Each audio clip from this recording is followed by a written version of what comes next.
Hi Sarah, thanks for joining me this afternoon. Hi, that's fine. It's a pleasure to see you. Can you introduce yourself and tell us a bit about your involvement with the creative arts?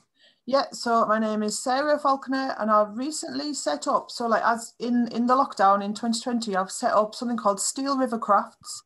I started off making handmade art gifts for people to buy, and I was really busy doing that up to Christmas.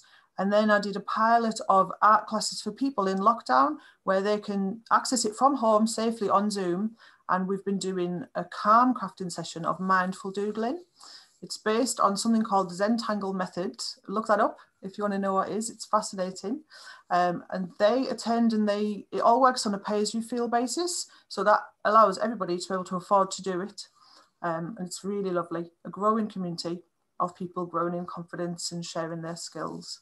And that's so far, like that's about how far I've got, because obviously when we're not in lockdown, I would love to do more.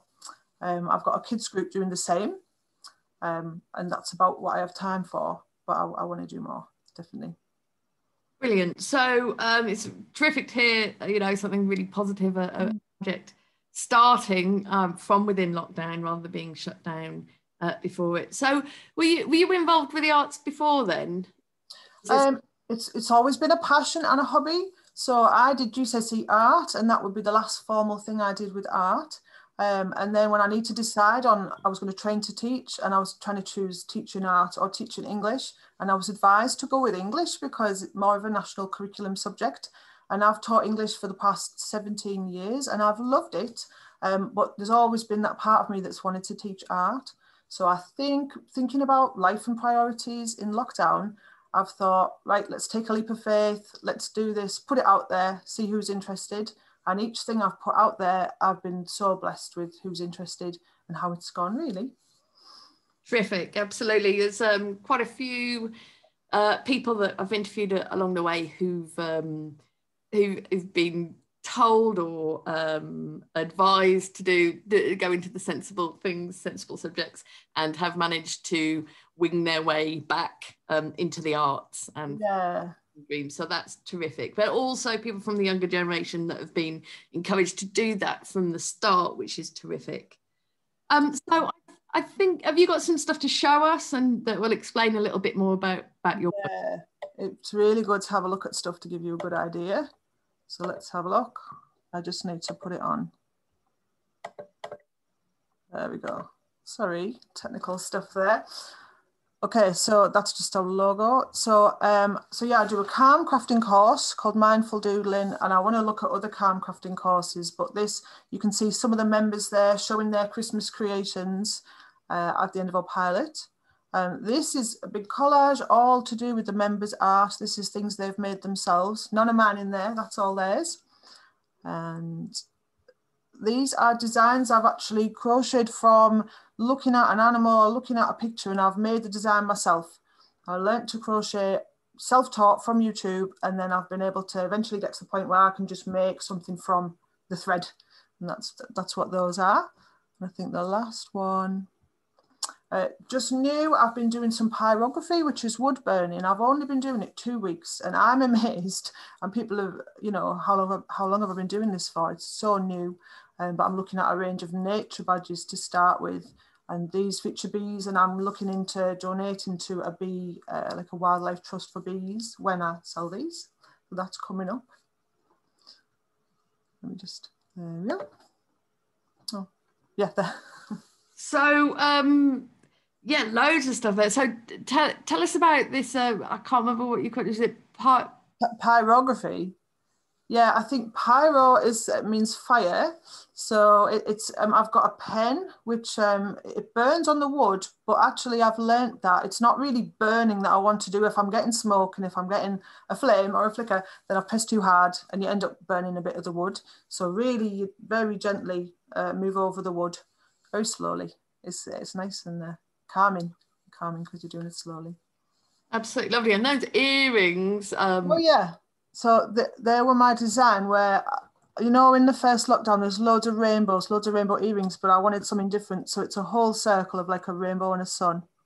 And then I've made it my own. So then that's another thing as well. Absolutely lovely. And I'm involved with this annual event in Liverpool called Toxteth Day of the Dead. So those skulls, but also with the when it first originated, there was this kind of manufactured band set up called Badger Cull. So that, and I'm just thinking those, you know, those badgers and those skulls are going to be incredibly popular with mine. Yeah. Oh yeah, definitely. Post it to the group. Yeah. So what is it about art? What is it about craft? What is it about making things? Other than, you know, the idea of having a product or something to show a show at the end of it. Why is it important? Why do you do it? And what part do you think it plays in society more generally? Yeah, I teach my kidoodles, I call them kidoodles, like it's more important to enjoy it and get something from it than what it looks like. And if you can work with that, then you'll practice and learn to make things which look better anyway. So it's that chance to switch off.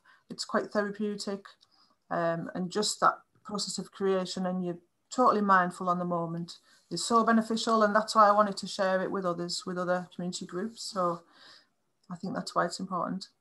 Yeah, and I think it's, you know, trying to get people to think about it in those terms, because you know, these days we live in a global society.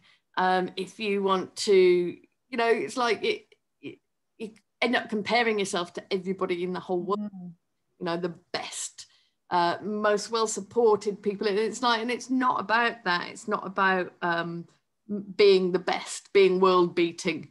It's actually being able to, you know, think I've created this. This wouldn't exist without me. Yeah, definitely. I fully agree with that. And then with my groups, I'll kind of always echo that theme through it. And then they're starting to echo it back, where they've learned not to compare themselves, and that's amazing. And the type of leaps they're taking from not feeling confident of drawing something that looks like something. When you doodle, it doesn't have to look like anything. And it's so freeing. Yeah, really important. Yeah, and just gives you that moment to switch off, I think. Yeah.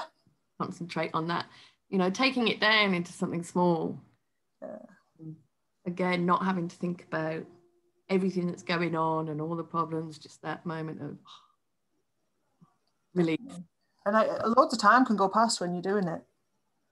Yeah, it's good. Yeah, I absolutely love doing collage. I just haven't had time, so I look forward to getting into that when I get a little bit of spare time again. I normally ask how lockdowns affected your practice, but obviously what you're doing now has begun from that. Where do you see it going? And, you know, are you planning for what form it might take after lockdown, or just kind of playing it week by week at the moment?